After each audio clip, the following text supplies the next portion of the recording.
Hi, good evening everyone. This is Ajay and welcome to JKSSB online tutorial. Today our topic is conventional and non-conventional source of energy. Very first of all हम लोग जानेंगे इन दोनों में difference क्या होता है and then धीरे धीरे हमारे जो सिलेबस में टॉपिक हैं, जो पर्टिकुलर सब्जेक्ट लिखे हुए इसके अंदर जो टॉपिक लिखे हैं सब टॉपिक, जैसे बायोगैस लिखी हुई है, विंड एनर्जी लिखी हुई है, टाइडल एनर्जी लिखी हुई है, सोलर एनर्जी लिखी हुई है, हम इसको एक एक करके डिस्कस करेंगे। ठीक है, तो सबसे पहले हम जान लेते हैं कि इन दोनों में आखिर फ़र्क क्या होता है और हमें कौन कौन सी एनर्जी के बारे में पढ़ना है। सबसे पहले आप लिखोगे जो non conventional source of energy है, इसको क्या बोला जाता है? इसका जो दूसरा नाम होता है वो होता है रिन्यूएबल। रिन्यूएबल इसको क्या बोला जाता है? रिन्यूएबल सोर्स ऑफ एनर्जी भी बोला जाता है, और इसका नाम होता है नॉन रिन्यूएबल। ये क्वेश्चन एग्जाम में क्यों पूछा जाता है? क्योंकि यहाँ पे नॉन, यहाँ पे नॉन, उल्टा होता है। कन्वेंशनल सोर्स ऑफ एनर्जी का दूसरा नाम होता है नॉन रिन्यूएबल, और non conventional source of energy का दूसरा नाम होता है रिन्यूएबल। एक तो इस बात को याद रखना, ठीक है। अब रिन्यूएबल का मतलब क्या होता है? रिन्यूएबल का मतलब क्या होता है? इसका मतलब होता है that source of energy, that source of energy can be reused, जिसको दोबारा से यूज किया जा सके, can be reused, and does not exhaust, जो कभी ख़त्म नहीं होती है, जो कभी ख़त्म नहीं होती है। ठीक है, इसी का जो दूसरा नाम, इसको क्या बोला जाता है? इसलिए इसको क्या बोला जाता है? इसको क्या बोला जाता है? इसको बोला जाता है अल्टरनेटिव सोर्स ऑफ एनर्जी। इसको अल्टरनेटिव सोर्स ऑफ एनर्जी भी बोला जाता है। ठीक है, ये ऐसी एनर्जी होती है जिसको आप दोबारा से यूज़ कर सकते हो, रीयूज कर सकते हो। ठीक है, रीयूज कर सकते हो, और ये क्या होता है? एग्जॉस्ट, ये ख़त्म नहीं होती है, ये बिल्कुल टोटली ख़त्म नहीं होगी। इसको बोलते हैं रिन्यूएबल सोर्स ऑफ एनर्जी। अब नॉन रिन्यूएबल कौन सी होती है? आप बोल सकते हो that source of energy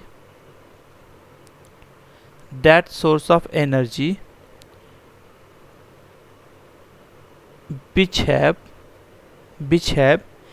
accumulated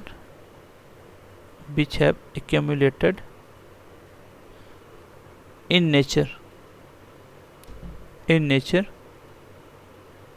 over a long time and cannot be quickly replaced,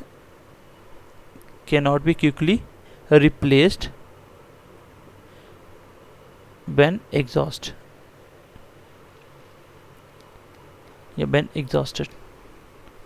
तो ये कौन सी एनर्जी होती है जो नेचर में बहुत लंबे टाइम से पाई जाती है, और ये एक बार अगर ख़त्म हो जाए ना, तो ये बहुत जल्दी आप इसको रिप्लेस नहीं करते, इसको हज़ारों लाखों साल लग जाते हैं बनने में दोबारा। जैसे इसका एग्जांपल बहुत अच्छा है, जैसे आप बोल सकते हो फॉसिल फ्यूल्स, जो भी आप पेट्रोल वगैरह, डीजल वगैरह जो भी यूज़ करते हो, ये एक बार ख़त्म हो जाए तो दूसरी बार बनने में कैसे बनेंगे आपको पता है? कितना टाइम लगेगा ये। ठीक है, जैसे आप बोल सकते हो न्यूक्लियर फ्यूल्स वगैरह हो गए। तो ये कौन से सारे? ये ये कन्वेंशनल सोर्स ऑफ एनर्जी, इसको बोलते हैं non renewable source of energy. इसमें जैसे क्या क्या बोल सकते हो आप? इसमें आप बोल सकते हो टाइडल एनर्जी, आप बोल सकते हो सोलर एनर्जी, क्योंकि ये क्या होते हैं? अनलिमिटेड होते हैं, अनलिमिटेड सोर्स ऑफ एनर्जी होता है, अनलिमिटेड एनर्जी होती है, इसमें ख़त्म ही नहीं होती है। जैसे सन क्या है? अनलिमिटेड एनर्जी देता है आपका। ठीक है, पानी क्या है? वाटर क्या है आपका? पानी, वो भी क्या है? रिन्यूएबल है, क्योंकि ये ख़त्म नहीं होगा। एक बार ये वेपोरेशन बनेगी, इवेपोरेशन होगा इसका, लेकिन वेपर होने के बाद, ये वेपर बनने के बाद दोबारा से बारिश के रूप में नीचे आ जाएगा। तो बेसिकली ये ओवरऑल ख़त्म नहीं होता, ये बार बार अगेन एंड अगेन इसको हम रीयूज़ कर रहे हैं। ठीक है, जैसे आपकी बायोगैस भी इसी में आती है। क्यों बायोगैस भी? क्यों? क्योंकि बायोगैस भी आप लोग टाइम टू टाइम बना सकते हो, जब मर्जी बना दो, आपके हाथ में होता है ये। ठीक है, क्योंकि बेस्ट मटेरियल से बनना है, ये आप आगे पढ़ोगे। तो ये छोटा सा डिफरेंस है आपके नॉन रिन्यूएबल और रिन्यूएबल सोर्स ऑफ एनर्जी में। इसी के दूसरे नाम क्या क्या हैं? जो नॉन रिन्यूएबल है इसका नाम है कन्वेंशनल सोर्स ऑफ एनर्जी, और जो रिन्यूएबल है उसका नाम है non conventional source of energy. ठीक है, इसको आप थोड़ा सा याद रखोगे। बाकी इसके आगे थोड़े से डिफरेंस और देख लेते हैं हम लोग। छोटे छोटे पॉइंट और लिख लो। जैसे ये क्या होगा? यूज्ड सिंस लॉन्ग टाइम, ये लंबे समय से यूज़ की जा रही है। और ये कौन से हैं? ये कौन से हैं? जो रिसेंटली डिस्कवर्ड हुई हैं, या इन्वेंशन जिसको किया गया, नए नए तरीके से एनर्जी बनाई जा रही है ना, तो ये अभी रिसेंटली हुए हैं। जो हज़ारों करोड़ों सालों से पहले से एनर्जी है उसको हम यूज़ कर रहे हैं सारी। ठीक है, ये वाला जो होता है ये क्या होता है? ये cause environment pollution.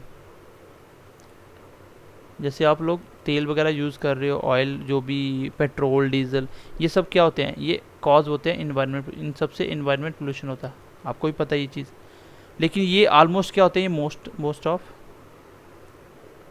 Most of non effect on environment pollution, क्या बोल सकते हो? Most of energy does not effect on, लिख सकते हो, डज नॉट या do not effect on environment pollution. ये ज़्यादातर कॉज होते हैं एनवायरनमेंट पोल्यूशन के, ये बहुत कम कॉज होते हैं, इससे बहुत कम पोल्यूशन होता है। ठीक है, मतलब इनके कंपैरिजन में बहुत कम। यहाँ तक आई होप आपको कन्वेंशनल और नॉन कन्वेंशनल में थोड़ा सा डिफरेंस समझ आ गया होगा। देखो बेसिकली साइंस आपकी 10 मार्क्स की है, मैंने बहुत सारे टॉपिक आपको बहुत अच्छे से पढ़ा दिए। ठीक है, बाकी मैंने इन्वायरमेंट पोल्यूशन छोटा सा एक टॉपिक, सब टॉपिक था उसमें, तो वो भी मैंने आपको अच्छे से पढ़ा दिया। उसमें से एक क्वेश्चन आ सकता है, बड़ी बात नहीं, लेकिन जो आएगा वो मैंने आपको बता भी दिया था उसमें। बाकी साइंस आपने ऑलमोस्ट कर ही ली है। ठीक है, और जो पढ़ा है अभी, जब MCQ लगाओगे तो साइंस, यही साइंस आप किसी भी एग्जाम में, जिस सिलेबस जो पूछा जाएगा किसी भी एग्जाम में कर सकते हो, कोई इशू वाली बात नहीं है। बस आप ईमानदारी से पढ़ते रहिए। ठीक है, ये हमारी रिस्पॉन्सिबिलिटी है कि कंटेंट एग्ज़ाम ओरिएंटेड हो।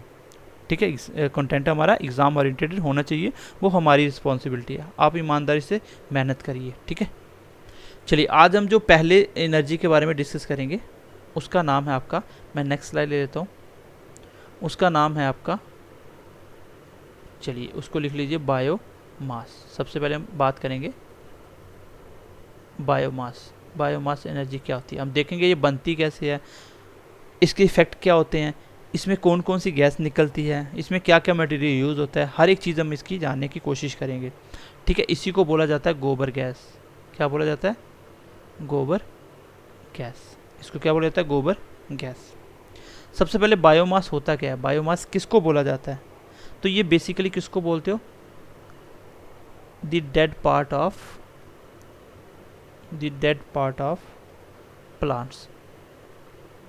जो प्लांट्स होते हैं जो डेड हो चुके होते हैं, and tree, plants and tree का जो डेड पार्ट होता है, एंड द वेस्ट मटेरियल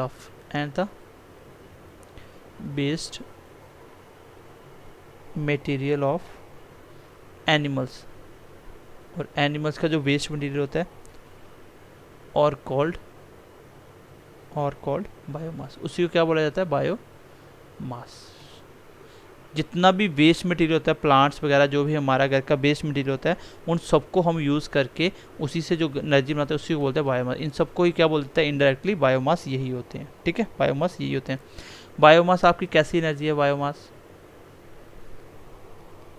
ये रिन्यूएबल सोर्स ऑफ एनर्जी है, रिन्यूएबल सोर्स ऑफ एनर्जी है। क्यों? क्योंकि इसको हम अगेन एंड अगेन बना सकते हैं, अगेन एंड अगेन यूज़ कर सकते हैं, बना सकते हैं। इसको हम अपनी मर्जी से बार बार बना सकते हैं। ठीक है, तो बायोमास क्या होता है ये मैंने आपको बताया। बायोमास कौन सी एनर्जी है? ये रिन्यूएबल सोर्स ऑफ एनर्जी है। क्वेश्चन एग्जाम में पूछा जा सकता है। ठीक है, ये क्वेश्चन एग्जाम में पूछा जा सकता है।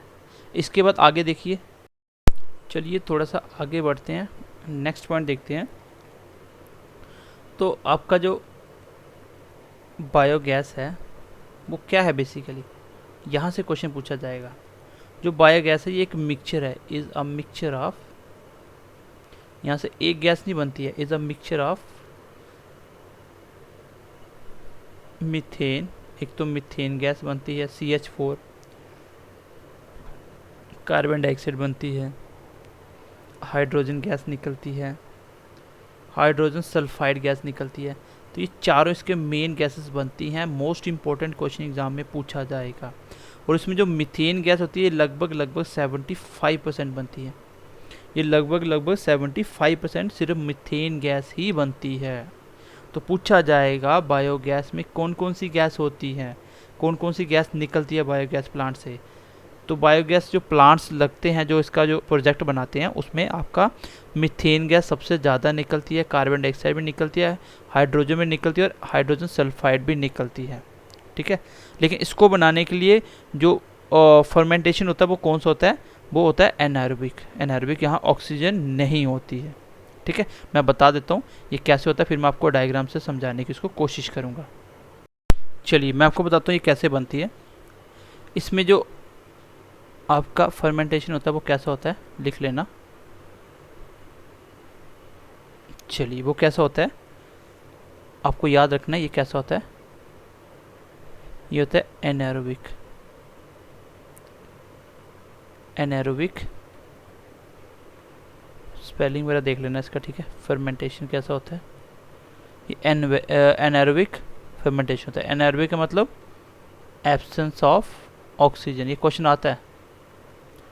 ठीक है, एब्सेंस ऑफ ऑक्सीजन, यहाँ पे ऑक्सीजन नहीं होता है। ठीक है, इसमें क्या किया जाता है, जो आपका वेस्ट मटेरियल होते हैं, वेस्ट मटेरियल जैसे जो भी सूखी हुई लकड़ी वगैरह, कुछ भी पत्ते वगैरह जो भी होगा, उसमें एनिमल का जो काउडंग केक होता है, काउडंग गोबर डाल दिया इसमें। ठीक है, तो इसमें क्या होता है बेसिकली, बैक्टीरिया जो होते हैं, बैक्टीरिया इसमें वो उसको डिकम्पोज करते हैं। जिससे आपको पता है कि हर चीज़ में क्या होगा, कार्बोहाइड्रेट होगा, उसी में प्रोटीन भी होगा, उसमें फैट भी होगा।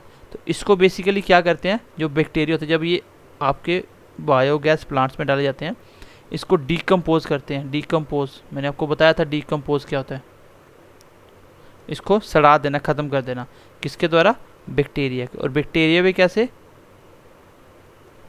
कैसे, जो एनारोबिक रेस्पिरेशन करते हो। ठीक है, यहाँ पे क्योंकि ऑक्सीजन तो होगा नहीं, और बाद में ये किस फॉर्म में निकलती है, ये आपकी गैस या बायोगैस की फॉर्म में आपको एनर्जी मिलती है। ये इसका प्रोसेस होता है। इसमें रिएक्शन कैसा होता है, रिएक्शन लिख लो इसमें, जिसमें जो रिएक्शन होता है वो होता है कार्बन डाइऑक्साइड, हाइड्रोजन, वो मिलके बनाती है मीथेन गैस प्लस वाटर। यहाँ से आपको पूरा समझ नहीं आया होगा, यहाँ से मैं आपको इंपॉर्टेंट पॉइंट बता रहा हूँ। ठीक है, यही इसमें सबसे बेस्ट पॉइंट है हमारा, कि हम आपको एग्जाम के पॉइंट ऑफ व्यू से क्वेश्चन पहले ही बताते हैं कि यहाँ से क्वेश्चन ऐसे पूछा जाएगा। और यही चीज़ होती है कि बच्चा पढ़ने के बाद भी ये चीज़ नहीं जान पाता, रियलाइज नहीं कर पाता कि इस टॉपिक से क्वेश्चन कैसे आएगा, और बच्चा पढ़ने के बाद भी एक कॉन्फिडेंस बिल्ड नहीं होता। वो यही वजह होती है कि आपको पता ही नहीं होता कि एग्ज़ाम में यहाँ से क्वेश्चन कैसे पूछे। जिस दिन ये पढ़ना सीख जाओगे ना, उस दिन आप सिलेक्शन लेना सीख जाओगे कि कौन से टॉपिक में कैसे पढ़ा जाता है। ठीक है, तो कैसा फर्मेंटेशन होता है, एनारोबिक। कैसा होता है, एनारोबिक, एब्सेंट, जहाँ पे ऑक्सीजन नहीं होती। तो यहाँ पे जितना भी वेस्टेज होता है उसको डिकम्पोज करके बैक्टीरिया के द्वारा क्या है, गैस बनाई जाती है। मैं इसको बताता हूँ, इसका जो बायोगैस प्लांट्स होता है वो कैसा होता है। चलिए एक ऐसे गोल सर्कल टाइप बनाते हैं इसको, बेसिकली ऐसा कोई भी प्लांट्स लगा देंगे। ठीक है, ऊपर से ढक्कन से इसको बंद कर देंगे। यहाँ पे एक इनलेट पाइप लगाई जाएगी, इनलेट। ठीक है, इनलेट, और इनलेट पाइप से डाला जाएगा आपका वेस्ट जो भी होगा, पानी वगैरह मिला के इसका पूरा एक स्लरी बना दी जाएगी। SLURY, slurry. स्लरी किसको बोलते हैं, जब वेस्ट और वाटर वगैरह सबको डाल के एक मिक्सचर बना दिया जाता है, उस मिक्सचर को आप क्या करते हो, इसमें डाल देते हो। इसमें इसके अंदर क्या होता है, इसके अंदर बेसिकली क्या होता है, यहाँ पे जब भी इसके अंदर आएगा तो यहाँ पे ये क्या होगा, यहाँ पे होंगे आपके डाइजेस्टर।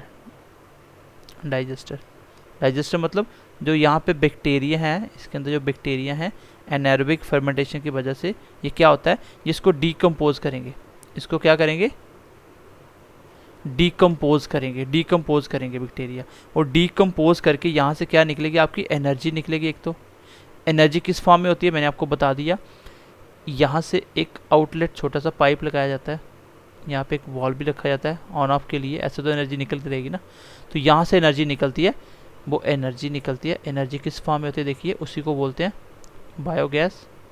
और ये क्या क्या होती है, एक तो आपकी मीथेन गैस निकलती है, याद रखना ये हाइड्रोजन गैस निकलती है, हाइड्रोजन सल्फाइड निकलती है, और आपकी कार्बन डाइऑक्साइड निकलती है। ये याद रखना, यही गैसेस आपको याद रखनी है, और ये 75% होता है।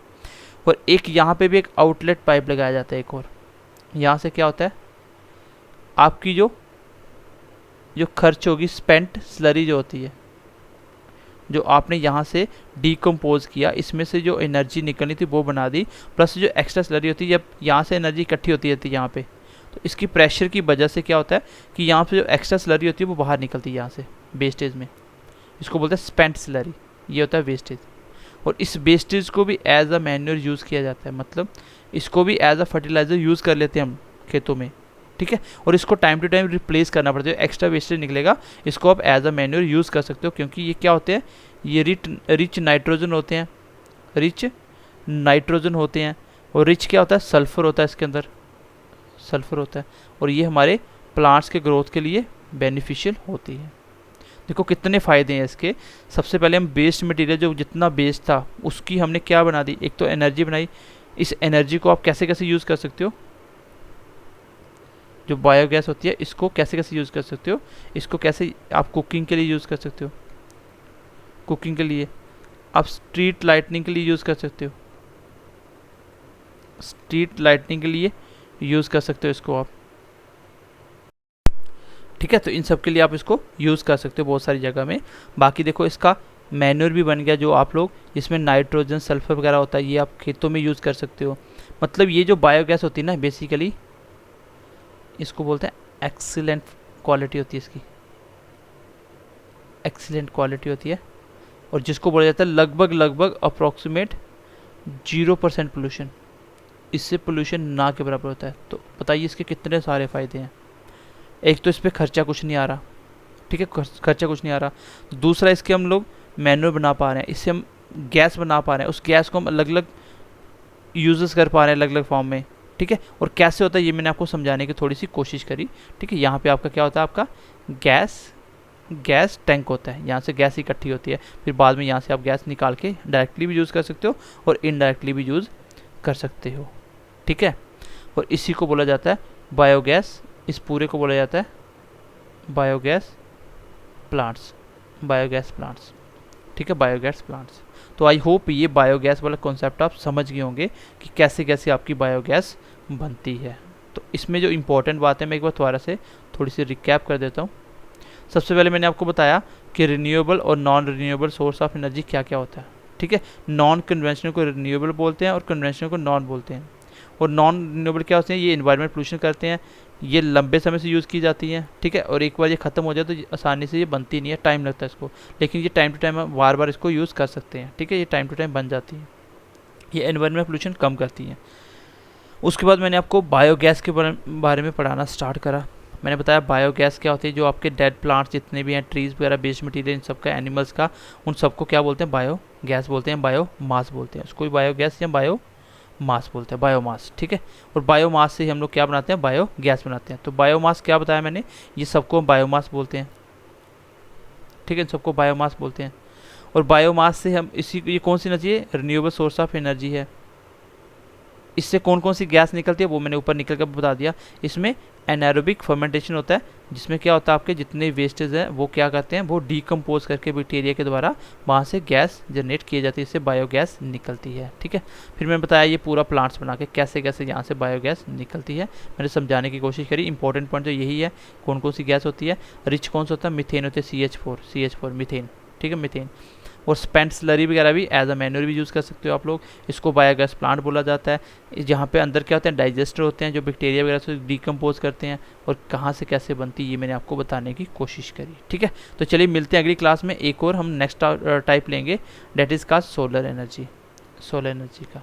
तो चलिए ध्यान रखिए अपना, मिलते हैं अगली क्लास में। अपने दोस्तों से ज़्यादा से ज़्यादा शेयर कीजिए, सो एज हर बच्चा कंटेंट का फ़ायदा ले सके। Bye bye, take care and God bless you.